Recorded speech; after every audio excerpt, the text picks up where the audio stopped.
The outer districts of the Lagrange 9 station slept under pale blue emergency lights, the kind that hummed like distant thunder. In a forgotten maintenance bay, James Hale, a former human marine veteran, sat on a stack of cargo crates, sleeves rolled up, hands trembling not from war, but from the tiny, furious bundle in his arms. Baby Rose screamed with the full power of her tiny lungs, her face red, her fists curled tight like she was challenging the universe itself. James rubbed his temple. He had survived orbital strikes, alien artillery, and vacuum breaches. But he could not, for the life of him, survive a crying infant. "Rose, sweetheart, please," he whispered. The baby only screamed louder. The automated crib he'd ordered was still processing delivery. The formula dispenser had malfunctioned, and the only neighbor in this section was a rusted maintenance drone that played classical music when kicked. Completely useless. James shook his head. "Your mom was the diplomat, kiddo. She knew how to calm worlds. I just fix engines." Silence answered him, then more screaming. He leaned back, exhausted. Ever since Rose's mother died in an off-world shuttle accident, James had been trying to raise his daughter alone, trying and failing at almost every step. As Rose wailed again, he whispered, "I'm sorry. I'm trying." That's when he heard it, a soft click of claws on metal, then a voice, deep, warm, and distinctly feline. "Human. Are you in distress?" James snapped up. Standing at the bay's entrance was an Arakai, a tall, feline alien with deep violet fur, large crystalline eyes, and a posture regal enough to shame royalty. She carried a woven thermal basket between her arms. Her name was Zira Kell, a mother from the Arakai tribe temporarily stationed on Lagrange 9. Her presence radiated calm, the kind James hadn't felt in months. She flicked an ear, expression softening. "I heard a cub crying from 3 corridors away," she said gently.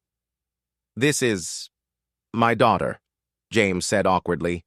"Rose. She won't stop." Zira inhaled slowly, the way Arakai mothers assessed emotional distress. "This cub is hungry." "I know," James muttered, defeated. The dispenser failed. Without hesitation, Zira lifted the basket she carried.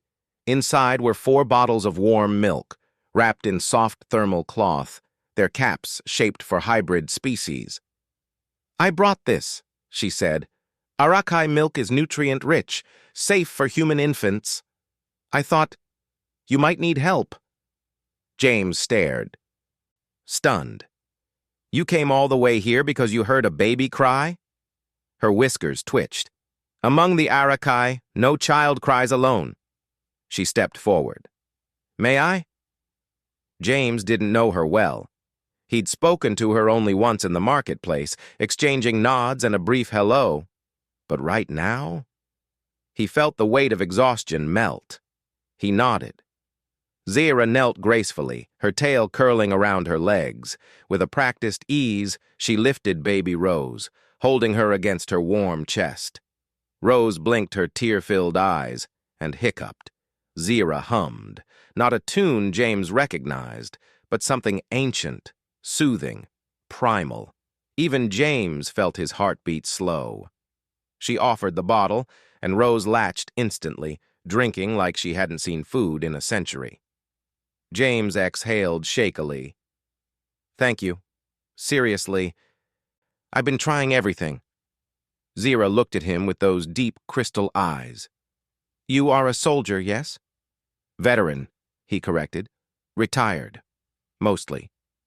"You fight battles," she said softly. "But this—" She glanced at Rose.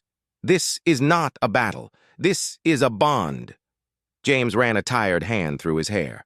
"I know. I'm just not good at this. Rose deserves more." Zira's ears flattened slightly in concern. "In our lore," she said, "a cub raised by a wounded warrior grows stronger, for they learn both courage and vulnerability." James looked at her. "Is that supposed to make me feel better?" Her tail swayed in amusement. "It is supposed to make you understand.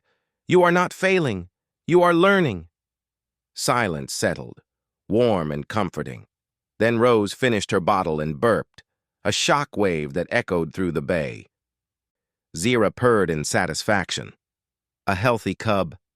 James stood, unsure, grateful, awkward, everything at once. Zira, why help me? I'm just a stranger. Her voice softened into almost a whisper. Your mate saved my son during the Ream border raids. I owed her a life debt. She is gone. You and her cub remain. James froze. You knew Margaret? I fought beside her. She was fierce and kind. Zira placed Rose gently into his arms. I honor her memory by protecting what she loved most.